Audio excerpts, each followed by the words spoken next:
Well, Furiosa was meant to be a blockbuster smash hit, heralding in a slate of must-see winter movies. Despite rave reviews, moviegoers have largely avoided the trip to the cinema, and it means our favourite local theatres are now at risk of closing down, some of them at least. Well, someone who knows that more than anyone else is Queensland's Emerald Cinema Manager, Stephen Goddard. Steve, good morning to you.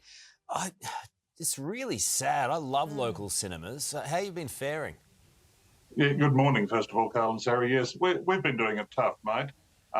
Particularly through the first half of 2024, it's been very hard. Purely and simply because we just can't get the people through the door. What do you reckon the reason is for that, Steve? I mean, we've just heard that Furiosa isn't doing as well as expected. Obviously, people had high expectations too when, Barbenheimer, the Barbie movie and Oppenheimer were released, that this might herald a new era for cinema.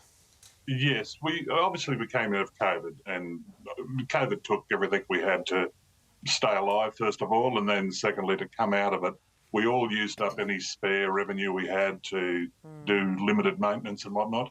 Then we've sort of been crawling, and we got about halfway back to 2019 figures, and we've literally stayed there over 2022, 23, and probably even worse than that in the first 4 to 5 months of 2024, sadly. So yes, COVID, obviously through COVID, everybody got a streaming service, and that's probably one of the major things that's still hurting us. For sure. However, I guess that's competition for the films that are being made. Furiosa is a great film, I reckon. And George Miller, I mean, what a genius. It's got all the ingredients you'd expect people to go and see, especially in the country.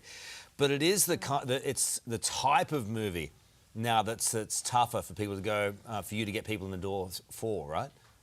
That's correct. And you're quite right, Carl. It is actually a good movie, and every exit comment I've had is, that was fun. Why aren't there more people here? Well, I think they're probably just waiting for their 25 days to watch it on streaming, basically, and there's not a lot we can do about that.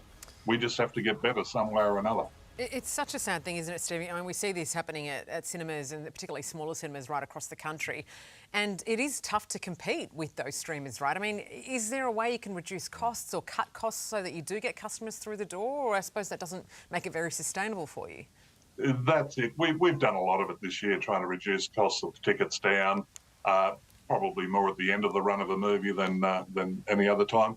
At the beginning, and yes, to a degree it does, but it's just a culture we've got to recreate. I sort of believe that through COVID, I think a lot of the general public and the kids particularly, they forgot how to go out. Yeah, it's true. Yeah. And we just got to get back to that, and obviously the cost of living is a major issue. Yeah, that's a good point too. Yeah. I mean, I remember back in the day in Capalaba, where I grew up in Brizzy, they had a drive-in, and we used to go in the back of the Tirana. And Dad refused to pay. Oh, how awesome, so he's cheap ass, my old man. God love you.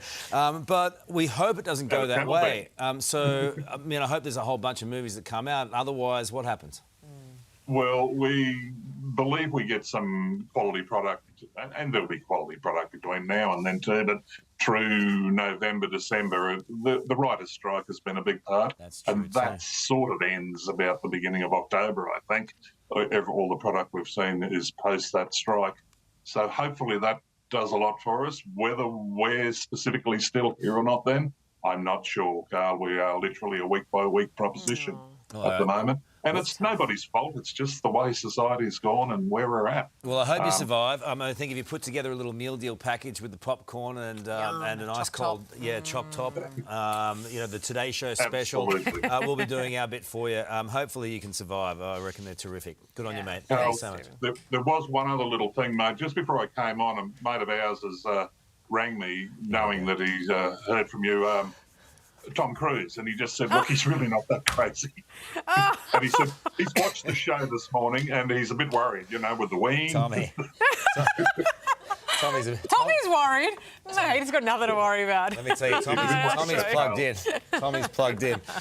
Good the show this morning. Yeah, no, sure. He does watch. He does. It's roast night too, so it's a big deal for him to be watching the show in LA. Good on you, mate. Thank you, and all the very best.